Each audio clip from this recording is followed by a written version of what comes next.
Friends, आज की short analysis में हम डिस्कस करेंगे राइट्स लिमिटेड स्टॉक के ऊपर। दोस्तों, ये स्टॉक अगर आप देखो तो सितंबर 2024 से करेक्शन के अंदर चल रहा है। ओवरऑल अगर आप देखो तो ये स्टॉक ने 3 महीने पूरे करेक्शन में बिता दिए और करेक्शन में भी दोस्तों स्टॉक ने दोनों तरह का करेक्शन दिया, प्राइस वाइज टाइम वाइज दोनों। पहले स्टॉक ने प्राइस वाइज करेक्शन दिया जहां पर ये स्टॉक काफ़ी हद तक डाउन साइड करेक्ट हुआ। फिर स्टॉक ने टाइम वाइज करेक्शन के अंदर एक साइडवे कंसोलिडेशन करी, एक स्ट्रॉन्ग बेस बना और अल्टीमेटली उसको ब्रेकआउट किया है। और दोस्तों फिलहाल ये स्टॉक को देखो तो यहाँ पर मल्टीपल पॉजिटिव फैक्टर्स एक साथ ब्रेकआउट होने की तैयारी में है, जिसके तहत ये स्टॉक करंट लेवल से अपसाइड में 12% रनअप दे सकता है। लेकिन दोस्तों यहाँ पर कोई भी हमारी बाय सेल होल्ड रिकमेंडेशन नहीं है, ये प्योरली एजुकेशन पर्पज से मैं अपना पॉइंट ऑफ व्यू आप लोगों के सामने शेयर कर रहा हूँ। कोई भी पोजीशन लेने से पहले अपने फाइनेंशियल एडवाइजर को ज़रूर कंसल्ट कर लेना।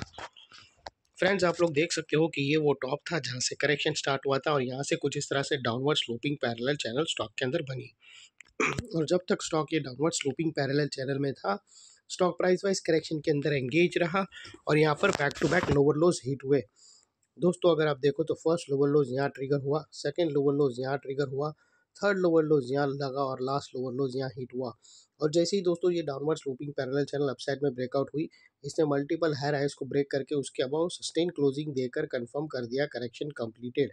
यहाँ पर हमें दो मेजर पॉजिटिव सिग्नल मिले। पहले तो इसने डाउनवर्ड स्लोपिंग पैरेलल चैनल को अपसाइड में ब्रेक किया, जिसकी वजह से जो स्ट्रेट डाउनसाइड फॉल आ रहा था प्राइस वाइज करेक्शन का, अल्टीमेटली वहाँ पर ब्रेक लग गई।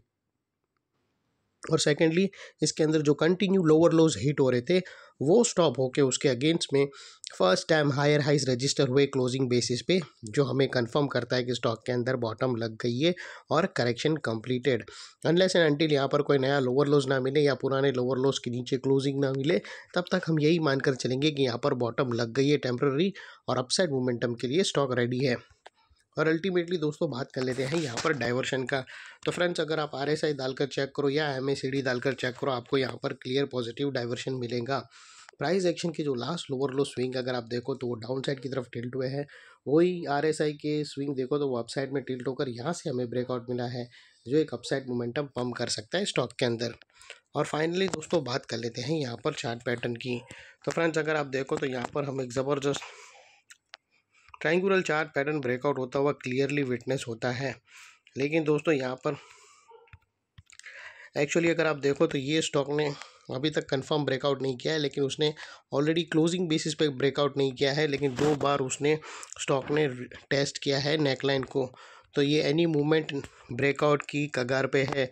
हमें वेट करना है दोस्तों एक कैंडल क्लोज का अबाउ 310 के ऊपर। स्टॉक ने 2 बार यहाँ पर उसने ट्राई करी, स्टॉक ने अगर आप देखो तो 2 बार रिजेक्शन फेस किया, एक बार यहाँ पर दूसरी बार यहाँ पर। तो अभी एनी मूवमेंट यहाँ से एक और पॉसिबिलिटी है कि स्टॉक अल्टीमेटली अपसाइड में ब्रेक करे। एक चीज़ याद रखना दोस्तों, जितनी बार वो हीट करता है रेजिस्टेंस के लेवल पे ब्रेकआउट की नेकलाइन के, उतनी बार ये जो ब्रेकआउट की लाइन है वो वीक होते जाती है और अल्टीमेटली दोस्तों वो ब्रेकआउट कर देता है। क्योंकि यहाँ पर सेलिंग बैठी रहती है, वो सेलिंग एब्जॉर्ब होती है, स्टॉक गिरता है, वापस सेलिंग होती है, सेलिंग आती है, स्टॉक है, सेलिंग एब्जॉर्ब होती है, फिर स्टॉक गिर जाता है। तो अल्टीमेटली वो एरिया वीक होते रहता है और अल्टीमेटली यहाँ से ब्रेकआउट होगा। और जिस दिन ये ब्रेकआउट हो गया दोनों नेकलाइन के ऊपर, तो ये ट्रायंगुलर चार्ट पैटर्न दोस्तों 12% की है। जैसे ही दोस्तों ये दोनों नेकलाइन के ऊपर सक्सेसफुली क्लोज दे दिया तो एक ज़बरदस्त शॉर्ट कवरिंग आएंगी और साथों साथ दोस्तों ये पैटर्न भी ब्रेकआउट होंगी, जिसके तहत ये स्टॉक अपसाइड में 12% तक रनअप दे सकता है। और वो लिहाज से दोस्तों स्टॉक का जो अगला टारगेट निकल कर आता है वो 350 रुपीज़ का आता है, 350 रुपीज़ का आता है। और बीच में यहाँ पर कुछ रेजिस्टेंस है जो ये स्टॉक फेस करेगा टारगेट से पहले, उसको हम ब्लू में कर देंगे। ये वो सॉरी फ्रेंड्स, बीच में यहाँ पर कुछ रेजिस्टेंस है जो ये स्टॉक फेस करेगा, जिसको हम ब्लू में करेंगे। लेकिन दोस्तों एक और चीज़ याद रखना, सीधा जाकर ट्रेड ओपन मत कर लेना, हमें वेट है कंफर्मेशन क्लोज अबाउ 310 के ऊपर, 310 के ऊपर ग्रीन कैंडल का क्लोज चाहिए, उसके बाद ही ये ट्रायंगुलर चार्ट पैटर्न एक्टिव होंगी, अपसाइड ट्रेडेबल होंगी।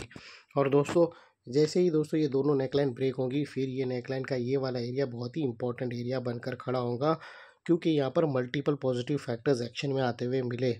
यहाँ पर ही दोस्तों हमने डाउनवर्ड स्लोपिंग पैरेलल चैनल को अपसाइड में ब्रेकआउट होते हुए देखे, लोअर लोज हमें हायर हाइज में शिफ्ट होता हुआ मिला। यहाँ पर ही दोस्तों हमें RSI के थ्रू पॉजिटिव डाइवर्शन मिला।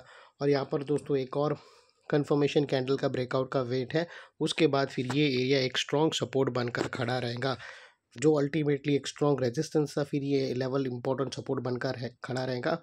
और इतने बड़े स्ट्रॉन्ग सपोर्ट के बाद ही आप लोगों का स्टॉप लॉस रहना चाहिए, जो आसानी से ट्रिगर ना हो।